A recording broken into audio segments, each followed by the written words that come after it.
The next submission is an oral presentation from Dr. Luxat as outlined in CMD 15H 2.133 and 2.133A. Dr. Luxat, the floor is yours.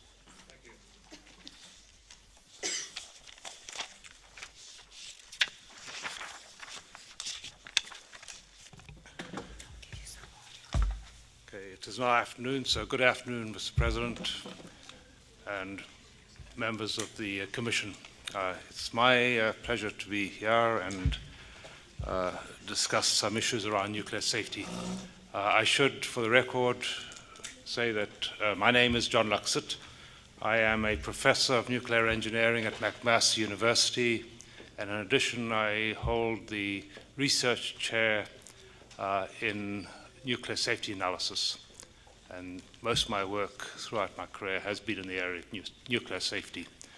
So what I would like to do today is basically do or present what I believe I was asked to do as an intervener, to review the CMD documents prepared by Bruce Power and the CNSC staff and comment on those documents and the conclusions therefore. My review is going to focus broadly on nuclear safety, and in particular it's informed by insights from research that I've been engaging in the last number of years into high consequence industrial events and accidents and some selected natural disasters that have occurred, looking for some commonalities between these events and accidents and nuclear accidents. And it was interesting, the source of this material is lessons learned. And all of these events, I'm not going to go through them in detail, they're in the written submission, but they range from oil transportation of different land and sea, oil production, Deepwater Horizon, aerospace, Challenger and Columbia, malevolent acts, in particular 9/11, and then natural disasters. And the interesting thing about the natural disasters is that the consequence of natural disasters are not just solely due to the magnitude of the disaster, but they tend to be compounded by man-made elements.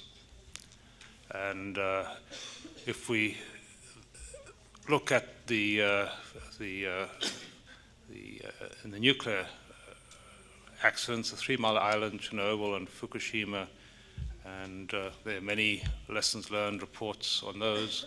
And similarly on the other events, every time something happens and people lose their lives, companies lose a lot of money as an economic consequence of the event, there's always at least 1 or 2, sometimes 3 lessons learned reports, and they focus on why it happened and what were the elements that compounded the severity of the event. So interestingly, the factors compounding consequences of accidents cover things such as design deficiencies, procedural non-compliance, people not following procedures, inadequate training, so they don't perform the procedures adequately. Important one, which relates to natural disasters, is inadequate emergency preparedness. And I'll just point out that the Hurricane Katrina and Hurricane Sandy are 2 very stark examples. Sandy was bigger than Katrina, but the US FEMA did not get the emergency response resources pre-positioned. They only brought them in after the event, whereas in Sandy, they were pre-positioned and were able to take control of the event. And as a result, a lot less lives lost and less economic consequences. The The big one, which is important in, I think, in the context of nuclear safety, as in these other events, especially engineered systems, is what I call institutional failure, where the institutions, be it the operator or the regulator, don't do what they should be doing. So it's reflected in poor safety culture. This was something which came through in just about every one of the man-made acts, events that I have listed. Poor safety culture was a main, very large contributor. Things such as acceptance of deficiencies, decision-making focused on mission imperatives, that came up in particular in the Challenger and the Columbia space disasters. Poor communication between various groups within an organization or with external stakeholders. This came up again in the effectiveness of emergency preparedness and emergency response. And then inadequate regulation, either internal and external. And obviously Fukushima is one significant example, but it appears in a number of other regulated industries. Oil and gas, which is not that well regulated. So how do we deal with this? To try and bring all of this together, I employed the defense in depth concept, and this is a construct, five-level construct from the IAEA, and the first three deal with basically the design basis, and 4 and 5, are going into the beyond design basis. And I use that as a means to assess overall nuclear safety that is being documented in the Bruce Power documentation and in the CNSE staff documentation. So I focused on just 4 of the selected safety and control areas because these are ones I felt were important for overall safety. And in the first one, management system, there they have performance assessment, improvements in management review, operating experience, change management, safety culture, configuration management. These are all elements that are important, and the importance of the management system and the processes, the roles and responsibilities that have been defined within the management system is that these affect all 5 levels of defense in depth. It's not just operating, it's handling accidents. Or do people know what they're meant to be doing? Are they trained?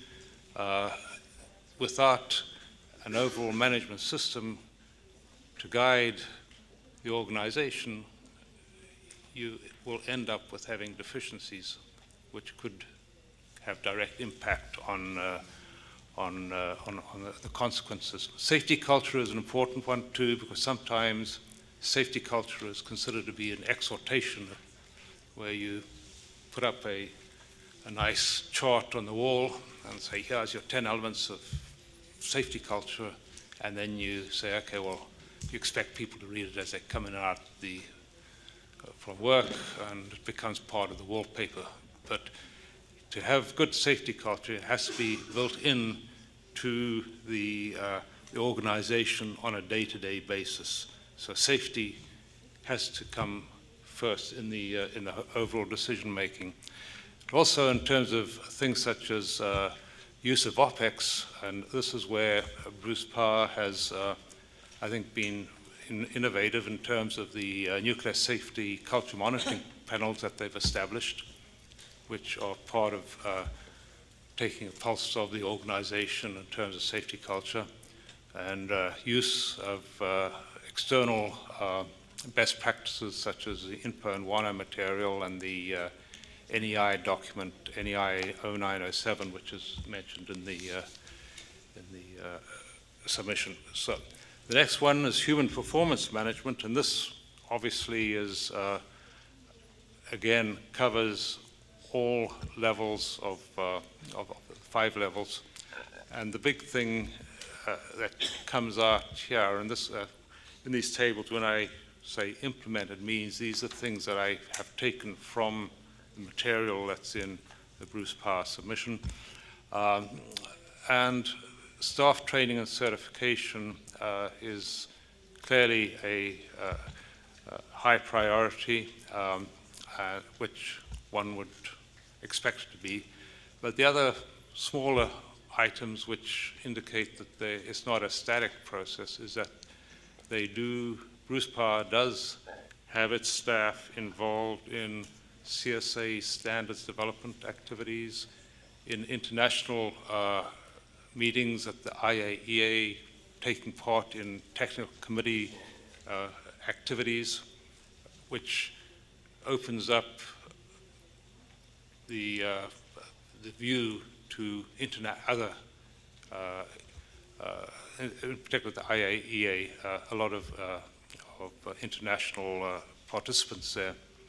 And similarly, and we've heard on Monday evening about the emergency response, in particular the coordination of communication, which is a very important aspect.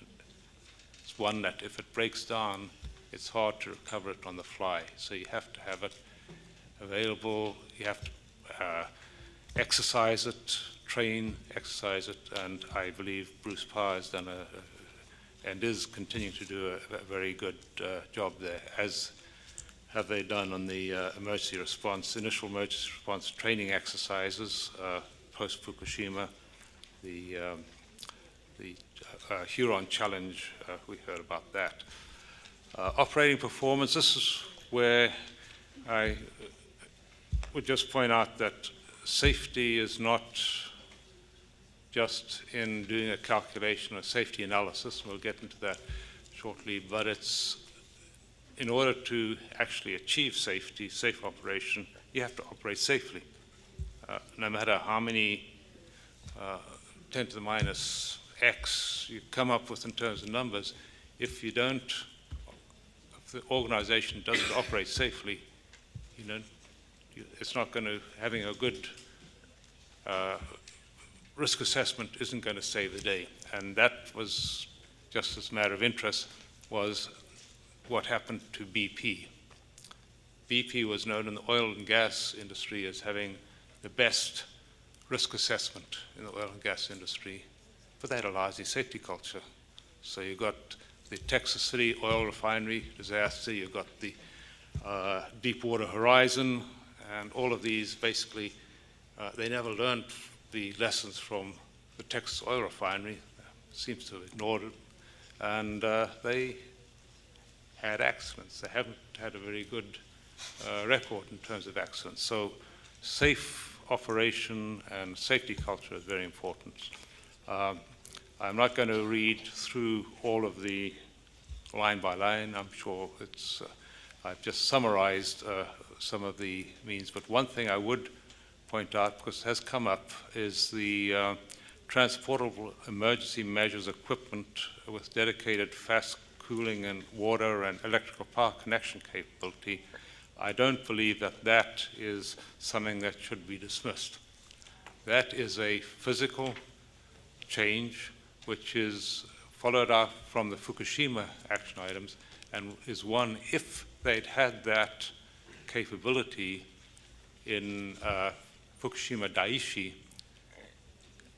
in time, and the equipment that they were relying on, which was from surrounding municipalities, a lot of it was washed away by the tsunami, then I believe would have had a different outcome. It would have been closer to the outcome in Fukushima Daiichi, the neighboring 4-unit station, which didn't suffer the same impact of the tsunami.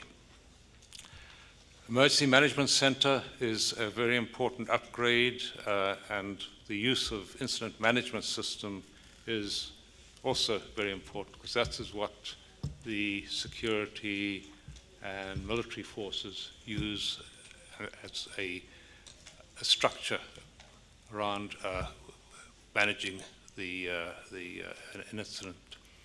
In addition, there was the mention of this software, which is to basically exercise a simulation of emergency response, and takes into account, as I understand it, the actual physical details of where equipment is located, and from that you can identify vulnerabilities to particular external events.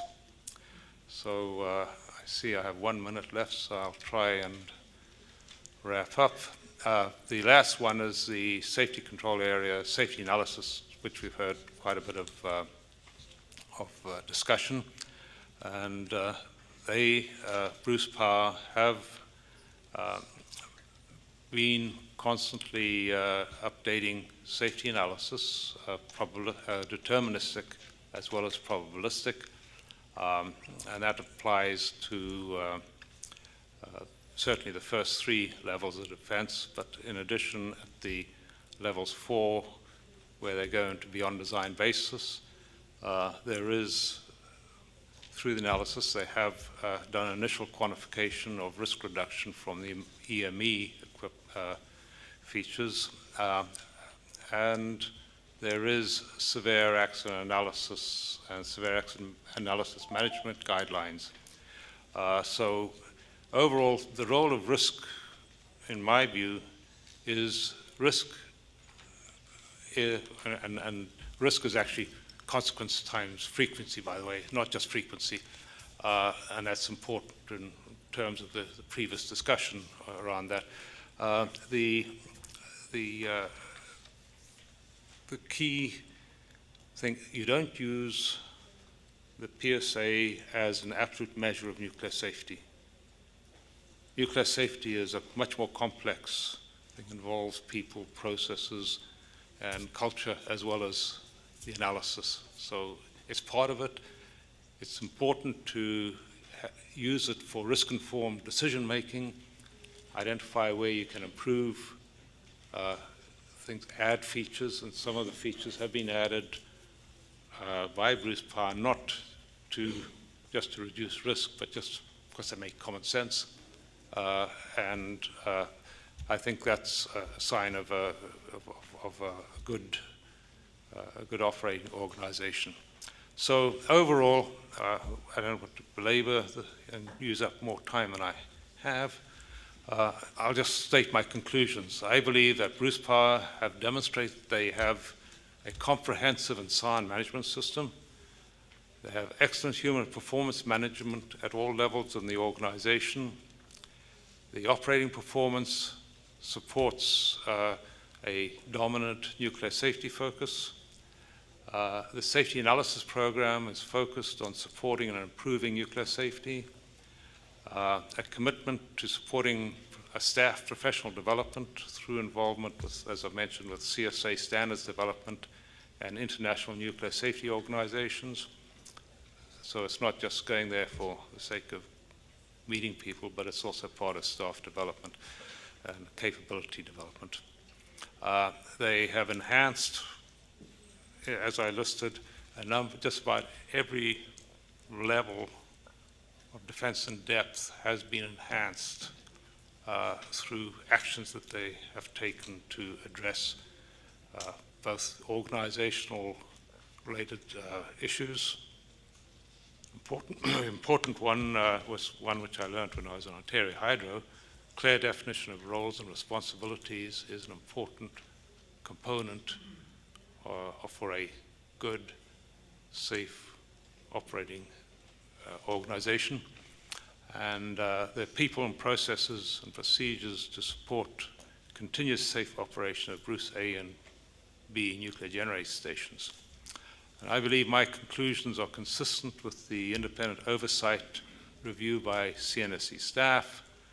And in final conclusion is that I would recommend that the CNSC should approve Bruce Power's application and allow Bruce Power to continue to contribute to safe, low-carbon emission electricity to Ontario. And on that note, I would just point out that I am much more concerned with the effects of climate change than I am with particular risk numbers. Climate change is something that will affect millions and billions of people around the world, potentially, and has the potential to have very large economic consequences. Thank you. Thank you.